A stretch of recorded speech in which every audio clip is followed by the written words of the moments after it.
नमो भगवते तस्मै कृष्णायादभुतकर्मणे रूप नाम विभेदेन जगत्कीर्ति यो यतः सच्चिदानन्दरूपाय विश्वोत्पत्त्यादिहेतवे तापत्रय विनाशाय श्रीकृष्णाय वयं नुमः। श्रीमद्भागवत महापुराण एकादश स्कंध अध्याय 22वां तत्वों की संख्या और पुरुष प्रकृति विवेक। श्लोक 34 से 60 तक। हिंदी भावार्थ। उद्धव जी ने पूछा, भगवान, आपसे विमुख जीव अपने किए हुए पूर्ण पापों के फल स्वरूप ऊंची नीची योनियों में जाते आते रहते हैं। अब प्रश्न यह है कि व्यापक आत्मा का एक शरीर से दूसरे शरीर में जाना, अकर्ता का कर्म करना और नित्य वस्तु का जन्म मरण कैसे संभव है? गोविंद, जो लोग आत्मज्ञान से रहित हैं वे तो इस विषय को ठीक ठीक सोच भी नहीं सकते, और इस विषय के विद्वान संसार में प्रायः मिलते नहीं, क्योंकि सभी लोग आपकी माया की भूल भलैया में पड़े हुए हैं। इसलिए आप ही कृपा करके मुझे इसका रहस्य समझाइए।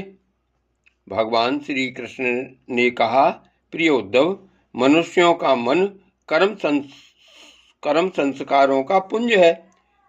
उन संस्कारों के अनुसार भोग प्राप्त करने के लिए उसके साथ 5 इंद्रियां भी लगी हुई हैं।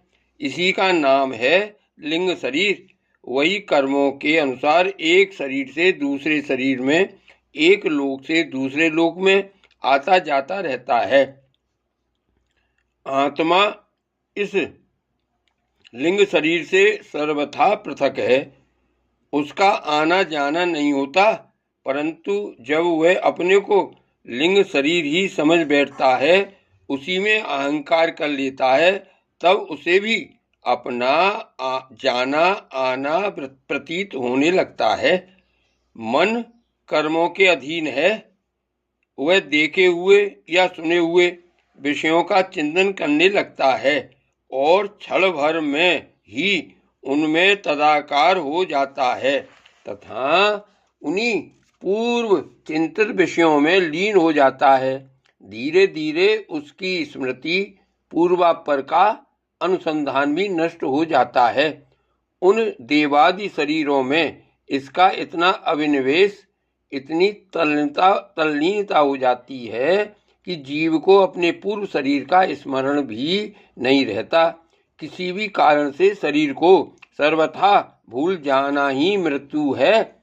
उदार उद्धव, जब यह जीव किसी भी शरीर को अभेद भाव से मैं के रूप में स्वीकार कर लेता है, तब उसे ही जन्म कहते हैं। ठीक वैसे ही जैसे स्वप्नकालीन और मनोरथ कालीन शरीर में अभिमान करना ही स्वप्न और मनोरथ कहा जाता है। यह वर्तमान देह में स्थित जीव जैसे पूर्व देह का स्मरण नहीं करता, वैसे ही स्वप्न या मनोरथ में स्थित जीव भी पहले के स्वप्न और मनोरथ को स्मरण नहीं करता। प्रत्युत उस वर्तमान स्वप्न और मनोरथ में पूर्व सिद्ध होने पर भी अपने को नवीन सा ही समझता है। इंद्रियों के आश्रय मन या शरीर की सृष्टि से आत्म वस्तु में यह उत्तम, मध्यम और अधम की त्रिविधता भासती है। उसमें अभिमान करने से ही आत्मा बाह्य और अभ्यंतर भेदों का हेतु मालूम पड़ने लगता है। जैसे दुष्ट पुत्र को उत्पन्न करने वाला पिता पुत्र के शत्रु मित्र आदि के लिए भेद का हेतु हो जाता है। प्यारे उद्धव, काल की गति सूक्ष्म है। उसे साधारणतः देखा नहीं जा सकता। उसके द्वारा प्रतिक्षण ही शरीरों की उत्पत्ति और नाश होते रहते हैं। सूक्ष्म होने के कारण ही प्रतिक्षण होने वाले जन्म मरण नहीं दिख पड़ते। जैसे काल के प्रभाव से दिए की लौ नदियों के प्रवाह अथवा वृक्ष के फलों की विशेष विशेष अवस्थाएं बदलती रहती हैं, वैसे ही समस्त प्राणियों के शरीरों की आयु अवस्था आदि भी बदलती रहती है। जैसे यह उन्हीं ज्योतियों का वही दीपक है, प्रवाह का यह वही जल है, ऐसा समझना और कहना मिथ्या है। वैसे ही विषय चिंतन में व्यर्थ आयु बिताने वाले अविवेकी पुरुषों का ऐसा कहना और समझना है कि वही पुरुष है, सर्वथा मिथ्या है। यद्यपि वह भ्रांत पुरुष भी अपने कर्मों के बीज द्वारा न पैदा होता है और न तो मरता ही है, वह भी अजन्मा और अमर ही है, फिर भी भ्रांति से वह उत्पन्न होता है और मरता सा भी है, जैसे कि काष्ठ से युक्त अग्नि पैदा होता और नष्ट होता दिखाई पड़ता है। उद्धव जी, गर्भाधान, गर्भवृद्धि, जन्म, बाल्यावस्था, कुमारावस्था, जवानी, अधेड़ अवस्था, बुढ़ापा और मृत्यु, ये 9 अवस्थाएं शरीर की ही हैं। यह शरीर जीव से भिन्न है और ये ऊंची नीची अवस्थाएं उसके मनोरथ के अनुसार ही हैं, परंतु वह अज्ञानवश गुणों के संग से इन्हें अपनी मानकर भटकने लगता है और कभी कभी विवेक हो जाने पर इन्हें छोड़ भी देता है। पिता को पुत्र के जन्म से और पुत्र को पिता की मृत्यु से अपने अपने जन्म मरण का अनुमान कर लेना चाहिए। जन्म मृत्यु से युक्त देहों का दृष्टा जन्म और मृत्यु से युक्त शरीर नहीं है। जैसे जौ, गेहूं आदि की फसल बोने पर उग आती है और पक जाने पर काट दी जाती है, किंतु जो पुरुष उनके उगने और काटने का जानने वाला साक्षी है, वह उनसे सर्वथा पृथक है।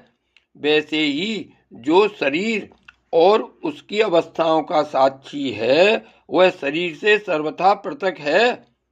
अज्ञानी पुरुष इस प्रकार प्रकृति और शरीर से आत्मा का विवेचन नहीं करते, वे उसे उनसे तत्वतः अलग अनुभव नहीं करते और विषय भोग में सच्चा सुख मानने लगते हैं तथा उसी में मोहित हो जाते हैं। इसी से उन्हें जन्म मृत्यु रूप संसार में भटकना पड़ता है। जब अविवेकी जीव अपने कर्मों के अनुसार जन्म मृत्यु के चक्र में भटकने लगता है, तब सात्विक कर्मों की आसक्ति से वह ऋषि लोक और देवलोक में, राजसिक कर्मों की आसक्ति से मनुष्य और असुर योनियों में तथा तामसी कर्मों की आसक्ति से भूत प्रेत एवं पशु पक्षी आदि योनियों में जाता है। जब मनुष्य किसी को नाचते गाते देखता है, तब वह स्वयं भी उसका अनुकरण करने तान तोड़ने लगता है। वैसे ही जब जीव बुद्धि के गुणों को देखता है, तब स्वयं निष्क्रिय होने पर भी उसका अनुकरण करने के लिए बाध्य हो जाता है। जैसे नदी, तालाब आदि के जल के हिलने या चंचल होने पर उसमें प्रतिबिंबित तट के वृक्ष भी उसके साथ हिलते डोलते से जान पड़ते हैं। जैसे घुमाए जाने वाले नेत्र के साथ साथ पृथ्वी भी घूमती हुई सी दिखाई देती है। जैसे मन के द्वारा सोचे गए तथा स्वप्न में देखे गए भोग पदार्थ सर्वथा अलीक ही होते हैं, वैसे ही हे दासारह आत्मा का विषयानुभव रूप संसार भी सर्वथा असत्य है। आत्मा तो नित्य शुद्ध बुद्ध मुक्त स्वभाव ही है। विषयों के सत्य न होने पर भी जो जीव विषयों का ही चिंतन करता रहता है, उसका यह जन्म मृत्यु रूप संसार चक्र कभी निवृत्त नहीं होता। जैसे स्वप्न में प्राप्त अनर्थ परंपरा जागे बिना निवृत्त नहीं होती। प्रिय उद्धव, इसलिए इन दुष्ट कभी तृप्त न होने वाली इंद्रियों से विषयों को मत भोगो। आत्मा के अज्ञान से प्रतीत होने वाला सांसारिक भेदभाव भ्रम मूलक ही है, ऐसा समझो। असाधु पुरुष गर्दन पकड़कर बाहर निकाल दे, वाणी द्वारा अपमान करे, उपहास करे, निंदा करे, मारे पीटे, बांधे, आजीविका छीन ले, ऊपर थूक दे, मूत दे, अथवा तरह तरह से विचलित करे, निष्ठा से डिगाने की चेष्टा करे, उनके किसी भी उपद्रव से क्षुब्ध न होना चाहिए, क्योंकि वे तो बेचारे अज्ञानी हैं, उन्हें परमार्थ का तो पता ही नहीं है। अतः जो अपने कल्याण का इच्छुक है उसे सभी कठिनाइयों से अपनी विवेक बुद्धि द्वारा ही, किसी बाह्य साधना से नहीं, अपने को बचा लेना चाहिए। वस्तुतः आत्मदृष्टि ही समस्त विपत्तियों से बचने का एकमात्र साधन है। उद्धव जी ने कहा, भगवान आप समस्त वक्ताओं के शिरोमणि हैं।